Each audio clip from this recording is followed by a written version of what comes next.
Hello friends, welcome to Madras kitchen journey. இன்றைக்கி வந்து நம்ம பிரியாணி எப்படி செய்யுதுன்னு பார்க்க போகிறோம். இது வந்து நியூ இயர் ஸ்பெஷல்.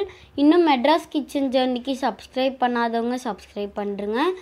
அப்படியே கீழே இருக்க பெல் பட்டனையும் மறக்காமல் கிளிக் பண்ணிவிடுங்க. உங்களோட ஃப்ரெண்ட்ஸ் கூட இந்த வீடியோவை மறக்காமல் ஷேர் பண்ணிவிடுங்க. இப்போ வாங்க ஃப்ரெண்ட்ஸ், வீடியோக்குள்ளே போகலாம். ஃப்ரெண்ட்ஸ், இது என்னோடய பொண்ணு பேசுனா. இப்போது இந்த டெக்கரேஷனும் அவள் தான் பண்ணா. எப்படி இருக்குது, நல்லா இருக்கா? கமெண்ட்டில் ஷேர் பண்ணுங்கள். அவள் பேசணுன்னு ஆசைப்பட்டா, அதான் பேசினா. இப்போ நம்ம பிரியாணி எப்படி செய்கிறதுன்னு பார்க்கலாம். ஃபஸ்ட்டு 1/2 கிலோ சிக்கன் எடுத்துகிட்டு அதில் 1/2 ஸ்பூன் மஞ்சள் தூள், 1 ஸ்பூன் மிளகாய்த்தூள் சேர்த்ததுக்கப்புறமா 1/2 ஸ்பூன் கரம் மசாலா, அப்புறம் இதுக்கு தான் உப்பு. நான் வந்து 1/2 ஸ்பூன் போல் உப்பு சேர்க்குறேன். சேர்த்துட்டு தயிர் வந்து 1 ஸ்பூன் சேர்த்துக்கலாம். அப்புறம் கொஞ்சம் இதில் புதினா சேர்க்க போகிறோம். புதினாலாம் சேர்த்ததுக்கப்புறமா இதை வந்து நல்லா மிக்ஸ் பண்ணி வச்சுக்கலாம். இது வந்து ஒரு 1/2 அன் ஹவர் போல் ஊறட்டும். அப்போ தான் அந்த சாறுலாம் இறங்கி பிரியாணி நல்லா ருசியாக இருக்கும். இப்போ இது அப்படியே இருக்கட்டும். இப்போ வந்து நம்ம அடுத்தது இஞ்சி பூண்டு அதெல்லாம் ரெடி பண்ணிடலாம். இப்போ ஜாரில் நான் ஒரு 4 துண்டு போல் இஞ்சி போட்டிருக்கேன். அதுக்கப்புறமா ஒரு பூண்டு அப்படியே முழுசாக அதை உரித்து இதில் போட்டுடுறேன். அப்புறம் ஒரு 7 முந்திரி போல் சேர்த்துக்கலாம். இதுதான் வந்து பிரியாணிக்கு டேஸ்ட்டு. இதுதான் இதில் முக்கியமான விஷயமே. இப்போது இதில் கொஞ்சம் தண்ணி ஆட் பண்ணிவிட்டு இதை அரைச்சிக்கலாம். இப்போது இந்த மாதிரி நல்லா ஃபைன் பேஸ்ட்டாக அரைச்சிக்கோங்க. அதுக்கப்புறமா அடுப்பில் பாத்திரம் வச்சுட்டு நம்ம 2 ஸ்பூன் எண்ணெய் விட்டுக்கலாம். அப்புறமா ஏலக்காய், கிராம்பு சேர்த்ததுக்கப்புறமா பட்டை, பிரிஞ்சி இலை ஒரு 2, அதுக்கப்புறம் அந்த அன்னாச்சி பூ சொல்லுவாங்க இல்லையா அது, அப்புறம் கொஞ்சம் கடல் பாசி, இதெல்லாம் சேர்த்ததுக்கப்புறமா ஆனியன் வந்து நீல வாக்கில் கட் பண்ணி வச்சுருக்கேன், அதை சேர்த்துடலாம். ஆனியன் வந்து கொஞ்சம் நல்லா மெல்லிஸாக கட் பண்ணிக்கோங்க, அப்புறம் சீக்கிரம் வதங்கும். பிரியாணியில் ஆனியன் இருக்கிறதே தெரியாது. இப்போது இதை வதக்கிக்கலாம். இது கொஞ்சம் நல்லா செவக்கணும். வெங்காயம் எவ்வளோக்கு எவ்வளோ வதங்குதோ அந்த அளவுக்கு பிரியாணி நல்லா டேஸ்ட்டாக இருக்கும். பிரியாணிக்கு மெயின் ப்ராசஸ்ஸு வெங்காயமும் தக்காளியும் நல்லா வதங்கி வர்றது தான். பாருங்கள், நல்லா செவந்துடுச்சு வெங்காயம். இந்த மாதிரி நல்லா செவந்து வரணும். இப்போது இந்த ஸ்டேஜில் வந்து நம்ம கட் பண்ணி வச்சுருக்க தக்காளி அதில் சேர்த்துடலாம். தக்காளி சேர்த்ததுக்கப்புறமா நல்லா வதக்கிக்கோங்க. நான் வந்து ஒரு 7 வெங்காயம் 5 தக்காளி சேர்த்துருக்கேன். இந்த ஸ்டேஜில் நம்ம வந்து உப்பு 1 ஸ்பூன் போட்டுக்கலாம். உப்பு வந்து அப்புறமா கூட சேர்த்துக்கலாம் பத்தலைன்னா, ஏன்னா நம்ம சிக்கன் எல்லாம் சேர்த்துருக்கோம். அதனால் இப்போது இதில் வந்து ஒரு 4 பச்சை மிளகா கீரி போட்டுக்கலாம். பச்சை மிளகா சேர்த்ததுக்கப்புறமா தக்காளி வெங்காயம் எல்லாம் கொஞ்சம் நல்லா வதங்கட்டும்.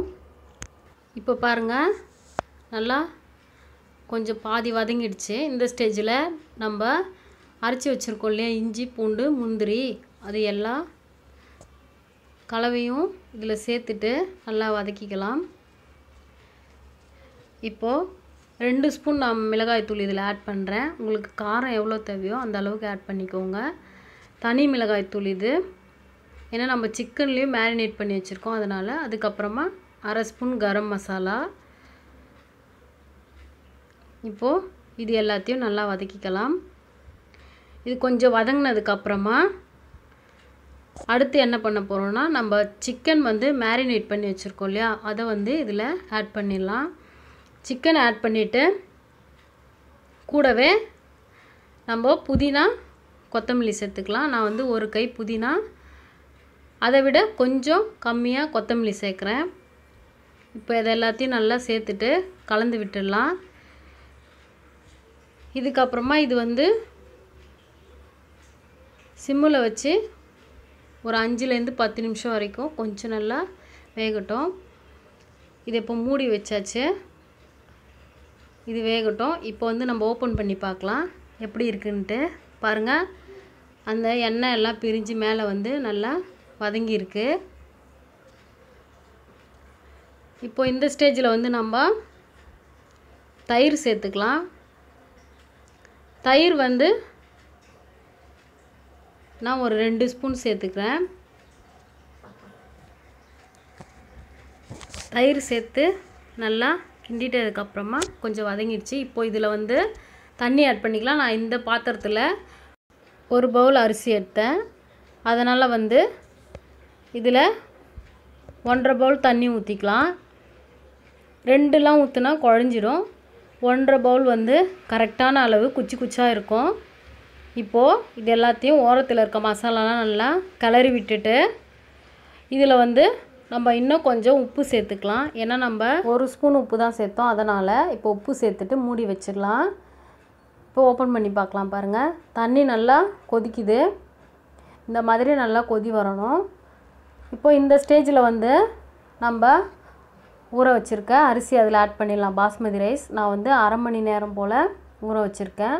அதிகமாக ஊற விடாதீங்க, குழஞ்சிரும் சாப்பாடு. இப்போ இது எல்லாத்தையும் நல்லா சேர்த்துட்டு கிளறி விட்டுருங்க. அது வந்து நல்லா கொதிக்கட்டும். அதாவது அரிசியும் தண்ணியும் நல்லா சமமாக தெரியணும். இப்போ பாருங்கள், இந்த மாதிரி நல்லா கொதி வந்துடுச்சு. அரிசியும் தண்ணியும் நல்லா சமமாக தெரியுது.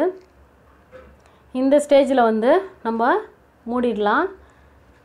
நம்ம தம்முக்கு எப்படி ரெடி பண்ண போகிறோன்னா ஈஸியாக தான் பண்ண போகிறோம். நான் வந்து நியூஸ் பேப்பரில் தட்டு மேலே வச்சு அதை நல்லா கவர் பண்ணிவிட்டு திருப்பி மூட போகிறேன். நீங்கள் வந்து நியூஸ் பேப்பர் வேண்டான்னா காட்டன் துணி இருந்துச்சுன்னா அதை வச்சு மூடலாம். இப்போது இந்த மாதிரி திருப்பி மூடிட்டு ஒரு பாத்திரத்தில் தண்ணி எடுத்து அது மேலே வச்சுருங்க வெயிட்டுக்கு. நான் வந்து லைட்டாக அதை ஹீட் பண்ணி வச்சுருக்கேன் தண்ணியை. நீங்கள் சில் வாட்டர் கூட வைக்கலாம், பிரச்சனை இல்லை. இப்போது இது வந்து ஒரு 10 நிமிஷம் நம்மளோட பிரியாணி வந்து சிம்மில் இருக்கட்டும். ரொம்ப லோ ஃப்ளேமில் வைங்க. ஹையில் வச்சிங்கன்னா அடி பிடிச்சிரும். இது அப்படியே 10 நிமிஷம் இருக்கட்டும். நம்ம 10 நிமிஷம் கழித்து நம்மளோட பிரியாணி எப்படி ரெடி ஆகிருக்குன்னு பார்க்கலாம். இப்போது நான் வந்து அதை ஓப்பன் பண்ணுறேன்.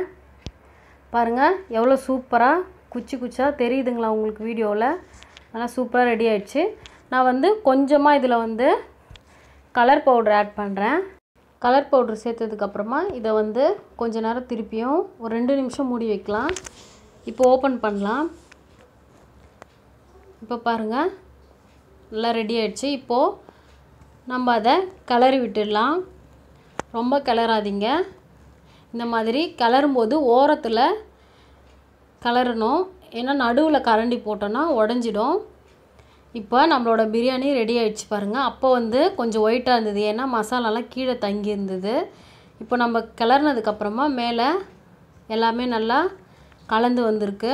சூப்பராக பாய் வீட்டு பிரியாணி ஸ்டைல் ரெடி ஆகிடுச்சு. உங்களுக்கு இந்த வீடியோ பிடிச்சிருந்ததுன்னா லைக் பண்ணுங்கள், ஷேர் பண்ணுங்கள், மெட்ராஸ் கிச்சன் ஜர்னிக்கு சப்ஸ்கிரைப் பண்ணுங்கள்.